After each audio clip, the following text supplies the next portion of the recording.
Olá, caros alunos e caras alunas. Vamos para mais uma aula e a aula de hoje é sobre a questão do currículo. O currículo é extremamente importante quando se trata de projeto, né, na gestão do projeto educativo.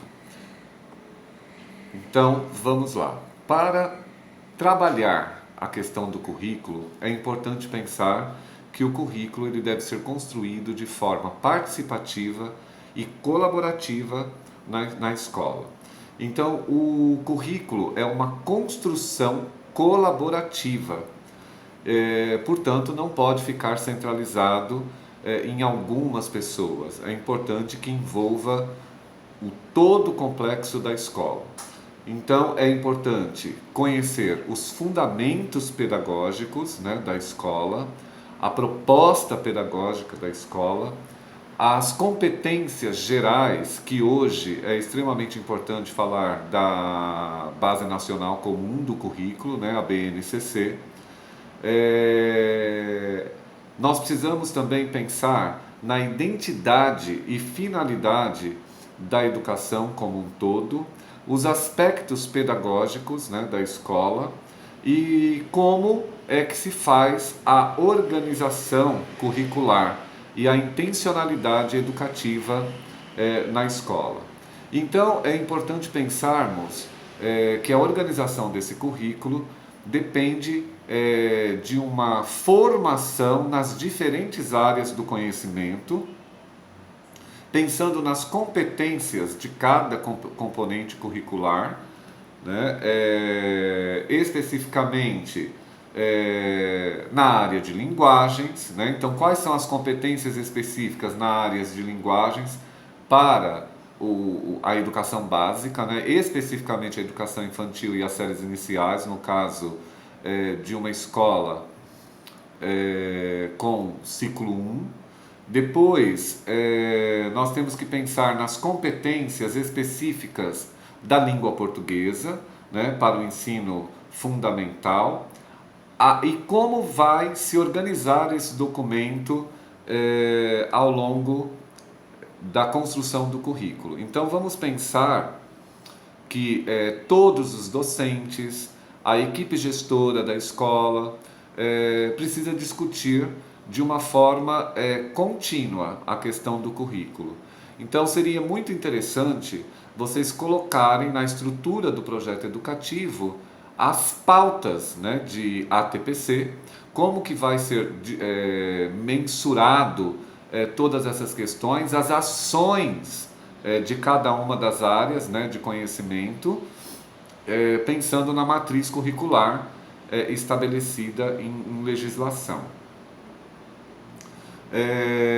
Vamos pensar também nos fundamentos do currículo para a área de arte, né? O fundamento para o ensino de arte no ensino fundamental, as competências específicas, a questão da educação física, né? As competências específicas de educação física para o ensino fundamental e as etapas, né, da educação básica, a questão de língua inglesa é importante, a área da matemática, né, as competências específicas para a área da matemática no ensino fundamental, a área de ciências da natureza, né, as competências específicas para a área de ciências da natureza, a geografia, história, né, e discutir com os pares, né, a questão de conteúdos ao longo de um ano letivo. Então vamos lá. Vamos fazer aqui algumas reflexões sobre essa questão do currículo. Né? O que seria o currículo? Né? O currículo é fruto do esforço dos profissionais da educação que representam as redes, né, de ensino, sejam elas privada, particulares, estaduais, municipais, que atuam de modo colaborativo. A partir dessa discussão se associa saberes, procedimentos, reflexões e experiências, né, a respeito da prática docente, nos diferentes componentes curriculares. Esse currículo, ele precisa traduzir as especificidades sociais, econômicas e regionais, culturais e históricas de cada um dos locais em que essa escola está inserida. Então, é importante que, ao se discutir o currículo, se preocupe com a questão das territorializações, né? E isso é importante para os usuários desse processo educativo, né? O currículo, ele define e explicita, né, a todos os profissionais de educação que atuam, né, nas diferentes redes, as competências e as habilidades essenciais para o desenvolvimento cognitivo. Não só cognitivo, mas social, emocional, né, pensando na formação integral e na perspectiva do desenvolvimento humano, né? Então, espera-se, né, que essas definições orientem a elaboração de uma proposta pedagógica de cada escola, de maneira a que se promova, né, em cada uma delas a necessária organização dos tempos e dos espaços, bem como as práticas pedagógicas da gestão, né? E que essas práticas, né, sejam compatíveis com a aprendizagem essencial que se pretende garantir a todos os estudantes. Então, dessa maneira, obviamente que o currículo precisa representar um passo decisivo, né, no processo de melhoria da qualidade e da expansão do ensino. A formação inicial e continuada dos educadores também está em questão. Então, significa que todas as reuniões formativas, todos os momentos de discussão sobre o currículo precisa perpassar pela questão da formação continuada, né? Então, vamos lá. Significa que nós todos, né, como educadores, devemos investir, né, na sinergia necessária para que a escola consiga mobilizar ações em prol da aprendizagem dos alunos. Então, hoje nós temos que pensar na questão da cultura geral, né? Precisamos imaginar que não se faz educação sem a questão de valores, né? A questão do respeito à regionalidade, e cabe destacar que existem números muito expressivos, né, pensando nos alunos de uma forma geral, que representam estudantes também matriculados na educação de jovens e adultos, tá? E também na educação profissional. Então, caso algum grupo de alunos, na hora de construir o projeto educativo, pense também nesses dois segmentos, né? Tanto na educação de jovens e adultos, quanto na educação profissional, né? É importante que se faça essa reflexão. Então, o desafio, né, é assegurar uma educação de qualidade a todos os estudantes, né? A importância que o currículo representa para a garantia de um patamar comum de aprendizagens. Então, vamos lá para uma breve discussão e para uma questão de fundamentação legal, né? Vamos pensar numa breve retrospectiva das discussões curriculares, né? E eu vou pegar aqui como parâmetro a discussão da retrospectiva das discussões curriculares do Estado de São Paulo. Então, com a Lei Federal 5692 de 71, que é uma LDB que antecede a 9394 de 96, coube, né, aos estados a formulação de propostas curriculares para orientar as escolas públicas e particulares de seu território quanto aos conteúdos a serem garantidos a todos os estudantes. Aqui no estado de São Paulo, como em todo o país, as discussões curriculares a partir daquela década, né, além das preocupações com a aprendizagem dos estudantes, contemplaram aspectos mais abrangentes, como os políticos, os econômicos e os sociais. Sob o ponto de vista pedagógico, o estudante passa a ser considerado como um sujeito do processo educacional, deslocando-se o foco das atenções para a aprendizagem, e não apenas para o ensino, como os períodos e legislações anteriores. Veja, na 5692/71 já havia essa preocupação com o aluno protagonizando.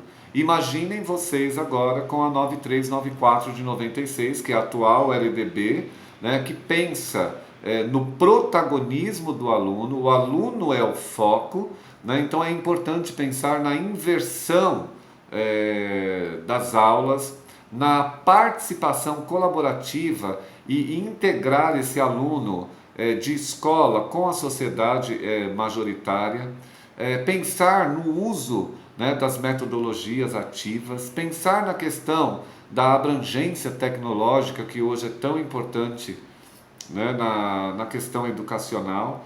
Então, vamos imaginar que lá no início da década de 80, apesar de o currículo no Brasil se pautar nas diretrizes gerais estabelecidas por essa Lei 5692 de 71, as unidades federativas iniciaram discussões com vistas à elaboração e revisão dos seus currículos. Então, o Estado de São Paulo, entre elas, contando com participação de vários educadores. Então, a discussão sobre currículo já se faz, né, por algum tempo. E em 1983, a implantação do ciclo básico, né, a partir do decreto 21.883 de 21 de dezembro de 83, representou uma das primeiras iniciativas para a reorganização do ensino de primeiro grau, com vistas a democratizar a oferta e imprimir qualidade ao ensino e aprendizagem dos estudantes de primeira e da segunda série das escolas do Estado, né? E isso foi, né, um divisor de águas, né, nessa reestruturação e na discussão, inclusive, do currículo da época. Tinha dentro dos seus objetivos a redução dos altos índices de repetência e de evasão, o que hoje também é muito preocupante, né, essa questão do fluxo. É importante que na discussão e na gestão do projeto educativo, os educadores se preocupem com essa permanência do aluno na escola e que corrija essa questão do fluxo por intermédio aí de diferentes ações. A ideia é envolver completamente os educadores, os pais e a comunidade de uma forma geral para que essa criança esteja presente e faça inclusive a reposição das suas ausências, né, como propósito maior de aprendizagem, né? Vamos lá. Então, essa reestruturação que houve lá na época dá início a um processo de discussão curricular que, no ano de 1985, resulta na elaboração de propostas curriculares para todos os componentes. A partir de 1988, as propostas curriculares para o ensino de primeiro grau ganham nova reflexão. Destacam-se a necessidade de que o professor deve se apropriar também dos conhecimentos pedagógicos sobre como os estudantes aprendem e o comprometimento com a democratização da gestão escolar. Então, a gestão, ela deixa de ser uma gestão centralizada e se torna, né, assim como hoje, obrigatoriamente, a ser uma gestão democrática, participativa e colaborativa. E em 1996, ano em que foi publicada a atual LDB, a 9394 de 96, tem início ao processo de municipalização do ensino fundamental, né, etapa até então inteiramente sob a responsabilidade do Estado.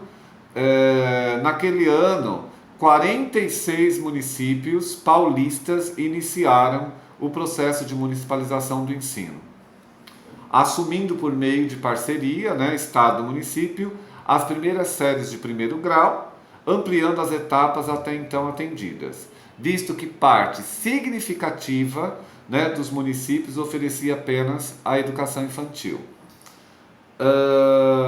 que seria a pré-escola. Né? E vale destacar que as creches até os anos 2000 eram vinculadas nos municípios à instância do bem-estar social. A partir desse período, a educação infantil passou a integrar a rede, né, de escolas das secretarias municipais da educação, com a ampliação dos segmentos creche e pré-escola. A municipalização levou tanto a rede estadual quanto as redes municipais a discutirem e elaborarem propostas curriculares, materiais de orientações didáticas e metodológicas, além de materiais pedagógicos que pudessem qualificar a ação educativa do território municipal. Importante enfatizar que, de forma simultânea, as ações nos estados e municípios, o Ministério da Educação, por intermédio da Secretaria de Educação Básica, SEB, promovia a elaboração dos Parâmetros Curriculares Nacionais, PCN, para o ensino fundamental e para o ensino médio. Os Parâmetros Curriculares Nacionais contemplam o desenvolvimento pessoal, intelectual e emocional dos estudantes e sustentam uma visão de trabalho interdisciplinar. Então, gente, o que nós precisamos pensar? Que hoje, quando se pensa na concepção de currículo, é importante pensar nessa postura, né, interdisciplinar, não mais aquele ensino disciplinar fragmentado, né? Um componente conversa com o outro e a formação precisa ser integral. Ela precisa ser consolidada, né? E, obviamente, que se pede, a partir desses parâmetros curriculares nacionais, a inserção de temas transversais ao currículo. Aí, em 2008, a rede lança 2 programas, né, para os anos iniciais do fundamental, que é o programa Ler e Escrever, e para os anos finais do ensino médio, São Paulo Faz Escola.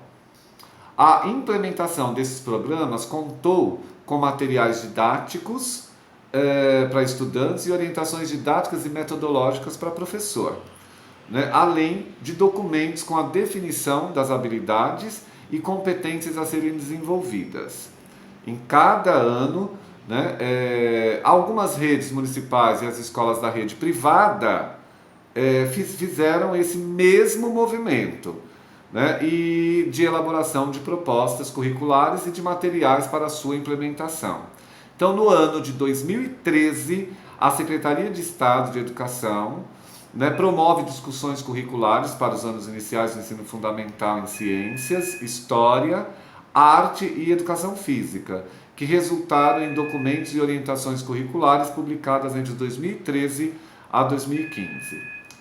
Né? No decorrer dos anos, vale destacar, tanto as redes municipais quanto a rede estadual de ensino promovem individualmente ou em colaboração diversas discussões curriculares em prol da melhoria da educação, que reafirmaram a escola como um direito democrático e de todo cidadão.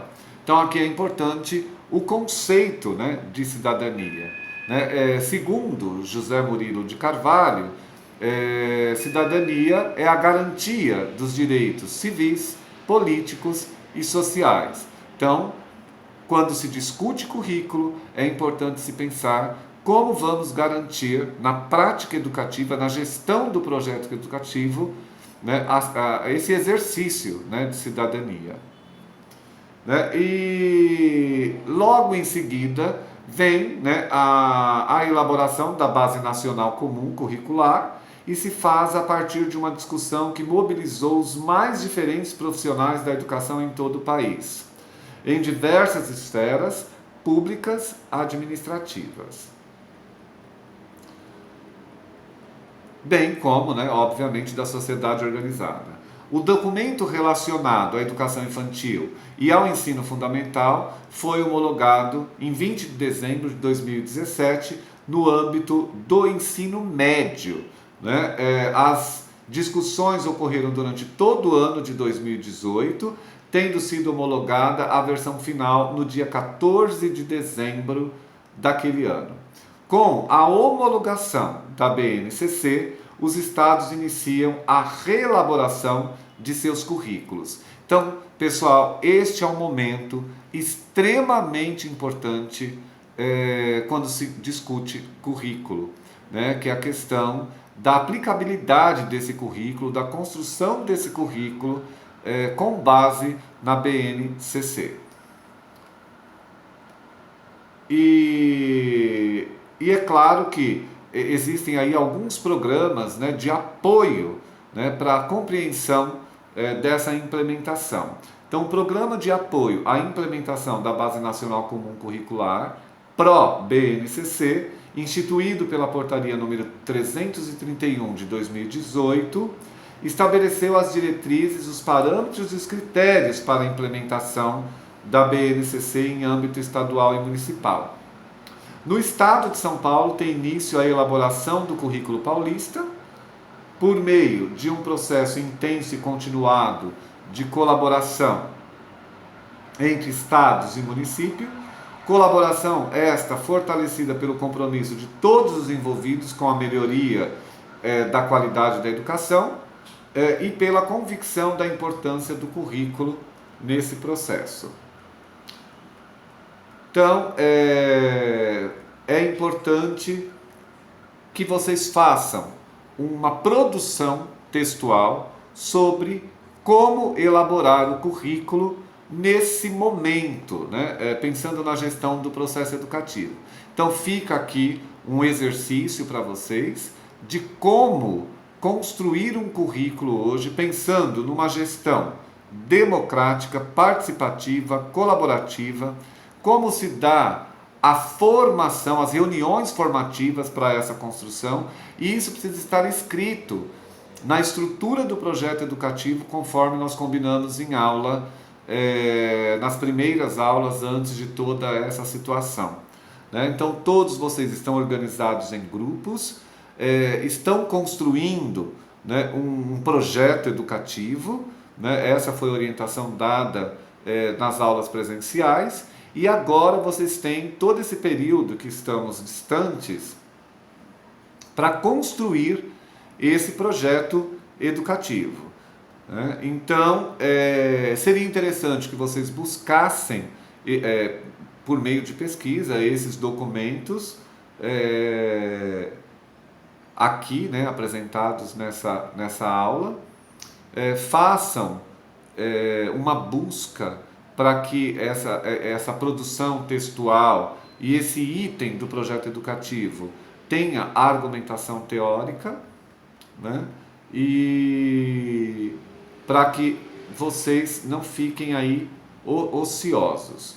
Então, existe, obviamente, um pacto, né, entre Estado e município e a garantia da qualidade e da equidade na implementação do currículo. Então é importante pensar que quando uma criança ela está em determinada escola e ela muda para outra, essa mudança ela não pode ser radical em termos de currículo, porque o currículo ele está unificado, né? Existe uma orientação de unificação. Então vamos pensar que nesse processo de melhoria, né, da qualidade da educação, o currículo ele representa um marco importante para a redução das desigualdades educacionais no Estado, né, como um todo, uma vez que explicita as aprendizagens essenciais que todos os estudantes devem desenvolver. Né? Espera-se que todas as escolas elaborem suas propostas pedagógicas, esse é o nosso combinado, né? Vocês vão elaborar, simular aí a elaboração de uma proposta pedagógica, de maneira a dar respostas, né, efetivas às necessidades e às possibilidades, né, e aos interesses dos estudantes, segundo suas identidades linguísticas, étnicas e culturais, né, à luz desse currículo. Portanto, as decisões curriculares e didático-pedagógicas das diferentes redes de ensino, não importa qual delas, o planejamento do trabalho anual, né, das instituições escolares e as rotinas e os eventos do cotidiano escolar devem considerar a necessidade de superação das desigualdades educacionais. Para essa superação, é necessário que o planejamento mantenha, claro, foco na equidade, o que pressupõe reconhecer que as necessidades dos estudantes são diferentes. Então, não há mais a possibilidade daquela homogeneização, né? Nós temos que nos preocupar com o individual e o coletivo na construção desse projeto educativo.